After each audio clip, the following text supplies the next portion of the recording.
Hello friends, welcome back to our channel Lakshmi kurti vlogs.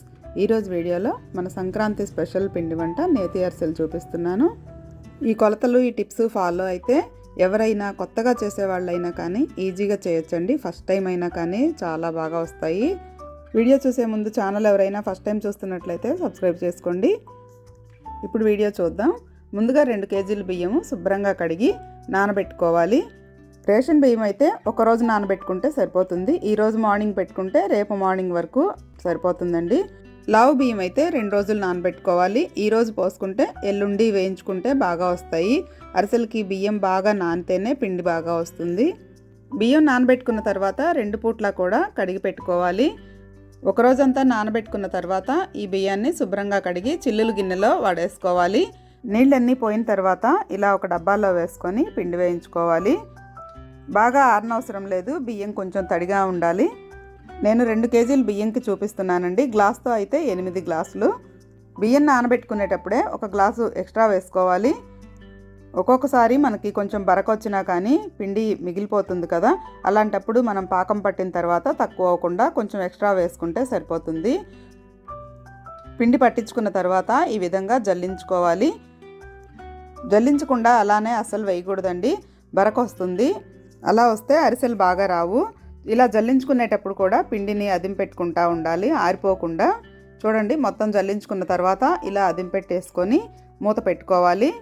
ఇప్పుడు నేను 2 కేజీల పిండికి చూపిస్తున్నాను కదా, కేజీన్నర బెల్లం అయితే సరిపోతుంది.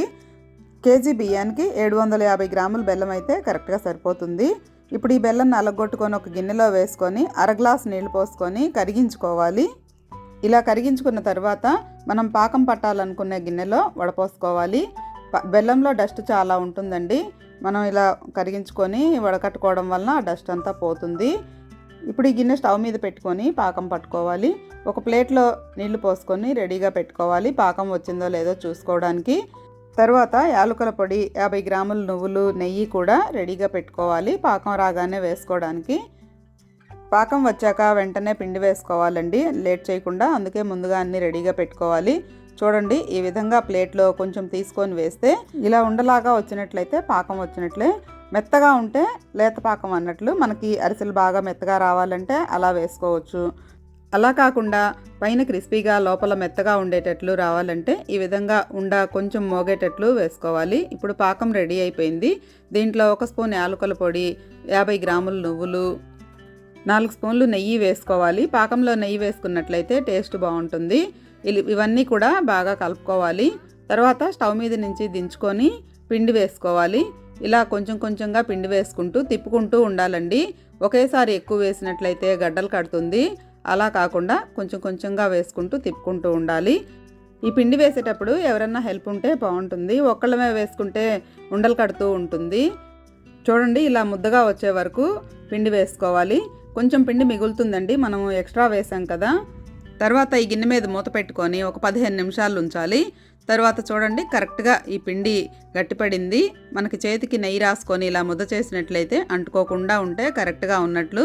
ఒకవేళ పిండి పలచగా అనిపించినట్లయితే పిండి ఎక్స్ట్రా ఉంది కదా, అది కొంచెం కలుపుకుంటే సరిపోతుంది. కొత్తగా చేసే వాళ్ళకైతే ఒక ఐడియా ఉంటుందని చెప్తున్నాను. ఇప్పుడు స్టవ్ మీద బాండీ పెట్టుకొని 1/2 కేజీ నెయ్యి వేసుకోవాలి. మీరు కావాలంటే నూనె ఒకటే వేసుకోవచ్చు, లేదంటే నెయ్యి నూనె సగం సగమైనా వేసుకోవచ్చు. నెయ్యి కాగేలోపు ఇవి రెడీ చేసుకుందాము. ఇలా కవర్ కట్ చేసుకొని ఆ కవర్కి కూడా నెయ్యి రాసుకొని ఈ విధంగా అరిసెలు రెడీ చేసి పెట్టుకోవాలి. అరిసెలు ఒత్తుకోవడానికి ఒక ప్లేట్లో అరిసెల చెక్కలు పెట్టుకోవాలి. ముందే ఇవన్నీ రెడీగా పెట్టుకుంటే అరిసెలు వేసుకొని తీగానే వేసుకోవచ్చు. చూడండి, ఇలా నెయ్యి బాగా కాగిన తర్వాత అరిసె వేసుకోవాలి.